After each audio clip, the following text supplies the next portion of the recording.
does your Bernardo speak of this?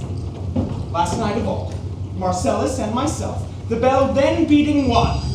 That's what he's talking Peace! Look where it comes again. about. In the same figure like the king that's dead!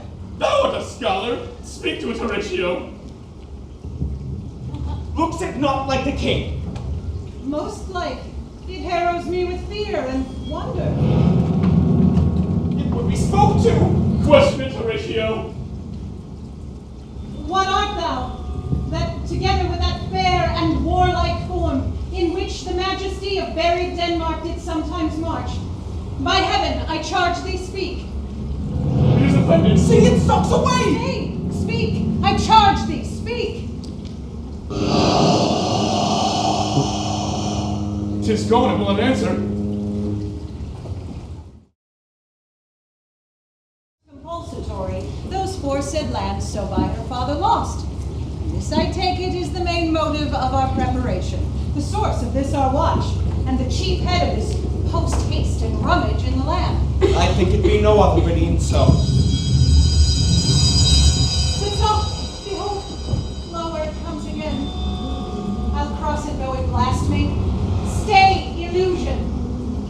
If thou hast any sound or use of voice, speak to me. If there be any good thing to be done, which may to thee do ease and grace to me, speak to me. If thou art privy to thy country's fate, which haply foreknowing made a boy, 'tis here! 'Tis here? 'Tis gone.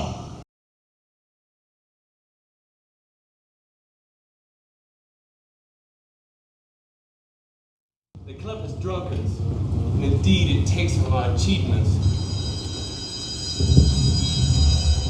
Look, my lord, it comes. Angels and ministers of grace defend us.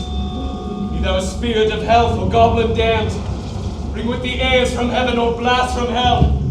Be thy intents wicked, or charitable that comes in such a questionable shape that I will speak to thee, or call thee Hamlet, King, Father, Royal Dane, oh answer me! Look what courteous action it waves you to a more removed ground. But do not go with it. No, by no means. You will not speak, then will I follow it. Do not, my lord.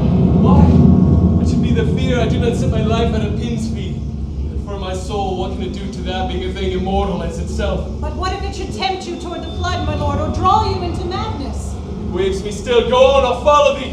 You shall not go, my lord. Hold on your head. Be ruled, you shall not go. My fate cries out, unhand me. By heaven, I'll make a ghost of him that lets me. Go on, I'll follow thee. Waxes desperate with imagination. Let's follow. 'Tis not fit thus to obey him. Have after. To what issue will this come? Something is rotten in the state of Denmark.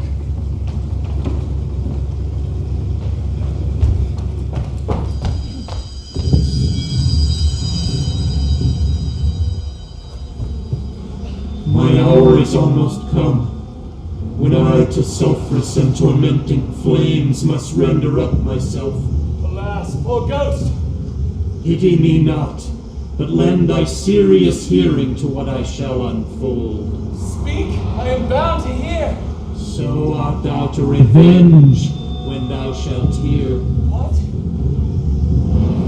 I am thy father's spirit, doomed for a certain term to walk the night, and for the day confined to waste in fires, till the foul crimes done in my days of nature are burnt and purged away. But that I am forbid to tell the secrets of my prison house, I could a tale unfold whose lightest word would harrow up thy soul, freeze thy young blood, make thy two eyes like stars start from their spheres, thy knotted and combined locks depart, and each particular hair to stand on end like quills upon the fretful porcupine. But this eternal blazon must not be to ears of flesh and blood.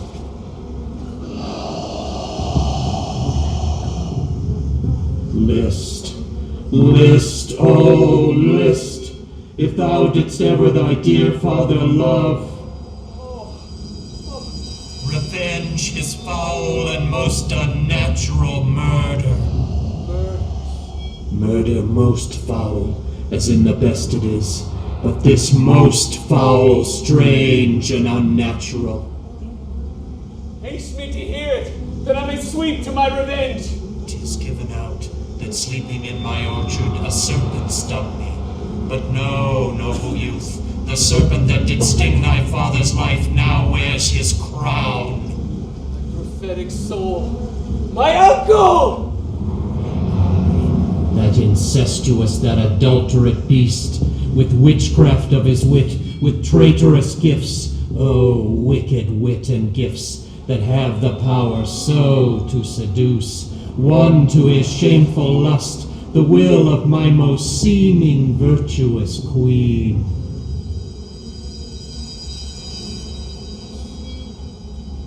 Oh, Hamlet, what a falling off was there, from me, whose love was of that dignity that it went hand in hand even with the vow I made to her in marriage, and to decline upon a wretch whose natural gifts were poor to those of mine.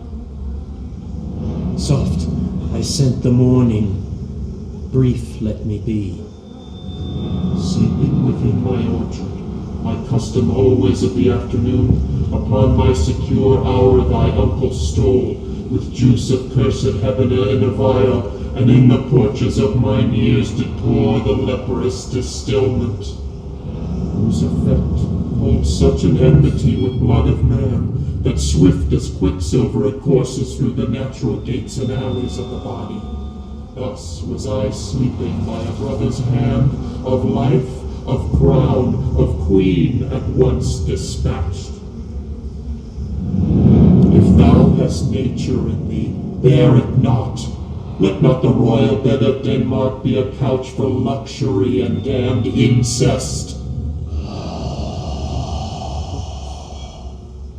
But howsoe'er thou pursuest this act, take not thy mind, nor let thy soul contrive against thy mother aught. Leave her to heaven, and to those thorns that in her bosom lodge to prick and sting her. Hamlet, remember!